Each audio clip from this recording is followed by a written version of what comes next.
Banorët e luginës së Valbonës, përfaqësues të shoqërisë civile, ekspert mjedisor, kanë protestuar ditën e sotme përpara Ministrisë Energjetikës dhe Industrisë si dhe Kryeministrisë, duke kundërshtuar ndërtimin e një rrjeti hidrocentralesh në parkun kombëtar të Valbonës.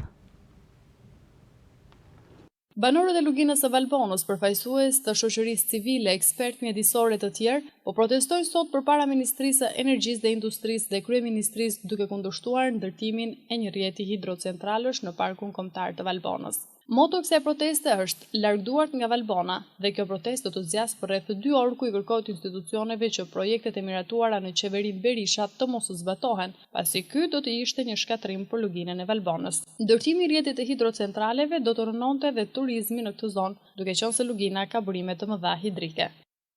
Qëllimi ynë është vetëm një, mbrojtja e Valbonës. Ne i kërkojmë qeverisë, shtetit tonë, të anulloj vendimet për ndërtimin e hidrocentraleve. Jo se jemi kundër zhvillimit, por jemi kundër këtyre vendimeve se janë të paligjshme. Ne kërkojmë bashkëpunimin e alatëve tanë strategjik, anullimi i lejeve për shëmtimin e Valbonës, tjetë hapi i parë i reformës në drejtësi. Vlerësojmë që si Vjosa, si Valbona janë pasurit më të mëdha kombëtare që shkolla shpamje e kombit shqiptar dhe duhen ruajtur si të pallit. Me interesat kombëtare, me interesat e shqiptarëve po luhen.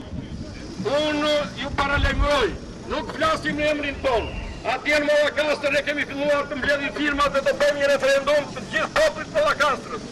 Dhe në emër të atij referendumi paralajmërojmë seriozisht që kushdo që do të hyjë të preki Poçemin, por dhe kushdo që do të hyjë të preki Valbonën, dhe ne jemi bashkë me ju tropojan atje në Valbonë, konsiderohen si pushtues të derë ata që do vendoren mbi Vjosën dhe Valbonën dhe bien si i pret pushtuesit popull.